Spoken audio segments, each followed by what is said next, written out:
रामायण में एक घास के तिनके का भी रहस्य है जो हर किसी को नहीं मालूम, क्योंकि आज तक हमने हमारे ग्रंथों को सिर्फ पढ़ा, समझने की कोशिश नहीं की। रावण ने जब मां सीता जी का हरण करके लंका ले गया, तब लंका में सीता जी वट वृक्ष के नीचे बैठकर चिंतन करने लगी।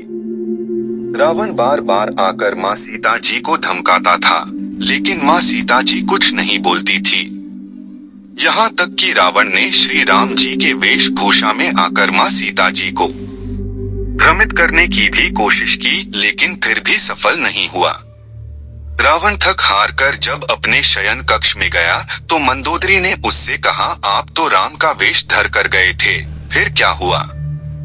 रावण बोला, जब मैं राम का रूप लेकर सीता के समक्ष गया तो सीता मुझे नजर ही नहीं आ रही थी।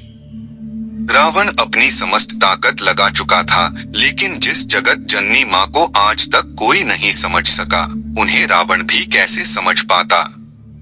रावण एक बार फिर आया और बोला, मैं तुमसे सीधे सीधे संवाद करता हूँ, लेकिन तुम कैसी नारी हो कि मेरे आते ही घास का तिनका उठाकर उसे ही घूर घूर कर देखने लगती हो। क्या घास का तिनका तुम्हें राम से भी ज्यादा प्यारा है?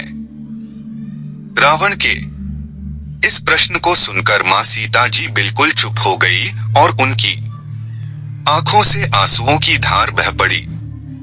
इसकी सबसे बड़ी वजह थी कि जब श्री राम जी का विवाह मां सीता जी के साथ हुआ, तब सीता जी का बड़े आदर सत्कार के साथ गृह प्रवेश भी हुआ।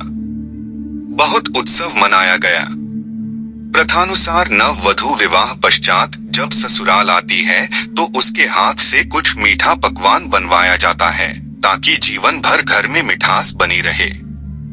इसलिए मां सीता जी ने उस दिन अपने हाथों से घर पर खीर बनाई और समस्त परिवार, राजा दशरथ एवं तीनों रानियों सहित चारों भाइयों और ऋषि संत भी भोजन पर आमंत्रित थे।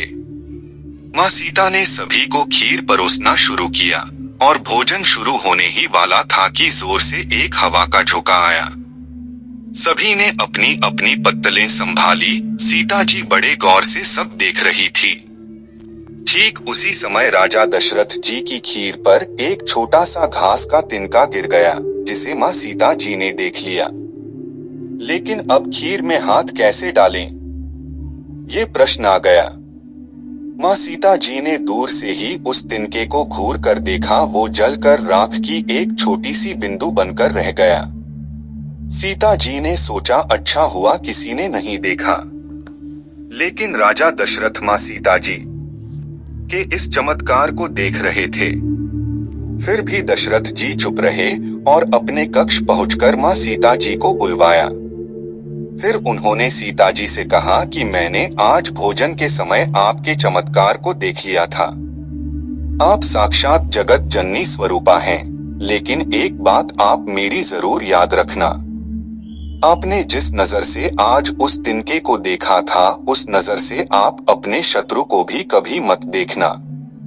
इसीलिए मां सीता जी के सामने जब भी रावण आता था तो वो उस घास के तिनके को उठाकर राजा दशरथ जी की बात याद कर लेती थी। त्रिनधर ओट कहत वैदेही, सुमिरी अवधपति परम स्नेही। यही है उस तिनके का रहस्य। इसलिए माता सीता जी चाहती तो रावण को उस जगह पर ही राख कर सकती थी, लेकिन राजा दशरथ जी को दिए वचन एवं भगवान श्री राम को रावण वध का श्रेय दिलाने हेतु वो शांत रही। ऐसी विशल हृदया थी हमारी जानकी माता। जय हो प्रभु श्री राम जी की।